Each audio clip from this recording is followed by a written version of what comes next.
لو عندك بواقي قماش طويلة بالشكل ده، اي الوان متاحة ومتوفرة عندك، احفظي الفيديو ده علشان هنعمل بيها فكرة جميلة جدا. وكمان لو عندك قطعة شكارة هنكمل الفكرة بتاعتنا. طبعا القماش بقص كله اطواله قد بعضها على حسب الطول اللي معايا وعلى حسب القماش المتوفر عندي، وببدا كده ان انا ارصه في ريح بعض واخيطه بنفس الشكل ده باي يعني تنسيق انا عايزاه بخيطه. بعد ما بخيطه ببدا ان انا اكويه، وده بيكون شكله بعد ما بخلص. هنا بقى هجيب قطعة من الشكارة وهقصها بنفس الطول اللي معايا في القماش اللي انا قصيته، على حسب بقى انا القماش اللي معايا بالظبط عملته متر يعني 100 سنتي.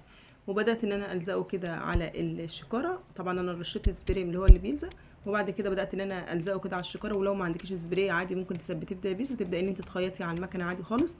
بعد كده ثبته وقصيت الشكاره على القد بالظبط، وبدات ان انا امشي على الخطوط اللي هي الفاصله بتاعه القطعه اللي هي القماش، امشي عليها كده خط خياطه عشان تكون ثابته معايا اكتر. وكمان بيدي شكل حلو جدا بعد ما بخلص بالخطوط دي، بتديني شكل كده حلو على القطعه بتاعتي. وقبل ما انسى كالعاده ما تنسوش ان انتوا تصلوا على سيدنا محمد، لان دي اهم حاجه عندنا. يلا بقى نكمل الفيديو. انا كده خلاص خلصتها، مشيت على كل الخطوط الفواصل بتاعه القماش بتاعتي. بعد كده اشيل كل الزياده بتاعه الشكاره كده، وهنضف القطعه معايا بحيث ان هي تكون مقاسها كده مظبوط معايا، يعني الشكاره يدوب مش باينه هي والقماش حته واحده. بعد كده جبت قطعتين من القماش طولهم حوالي 20 سنتي، وبدات ان انا اخيطهم واقلبهم كده علشان اعملهم الايد بتاعتي. وانا هنا ثبت الايد بتاعه الشنطه على بعد 25 من الخارج، يعني انا من بره كده دخلت 25 سم وبدات اثبت الايد، ومن الجنب التاني برده دخلت 25 سم وبدات اثبت الايد علشان المقاس اللي معايا اصلا 100 سم بالظبط. وبعد ما بثبت الايد من فوق ببدا ان انا اجيب الشكاره بتاعتي وبتنيها بنفس الشكل كده، تانية بسيطه كده، تانية في تانية. وكمان بتني معاها، شايفين الايد ذات نفسها بتتني معايا كده بنفس الشكل. دي انضف خياطه علشان انضف بيها حرف الشنطه بتاعتي من فوق. واكيد انت لو متاح عندك ان انت تعملي بطانه للشنطه اللي انا عاملاها دي هتكون احسن بكتير، وطبعا على حسب الاستخدام. انا هنا في الفكره بتاعتي ما كنتش عايزه فيها بطانه، انا عايزه الشكاره من جوه هي اللي تكون باينه بالشكل ده كده، لانكم هتشوفوها كده في اخر الفيديو شكلها عامل ازاي. بعد كده ببدا ان انا اجيب الايد ارفعها تاني لبره كده علشان تكون ثابته معايا. وطبعا لما بتيجي تقلبي الشنطه من جوه بتكون نظيفه بالشكل ده، مفيش اي خياطه باينه ولا ايد الشنطه ولا اي حاجه، شكلها زي ما انتم شايفين كده.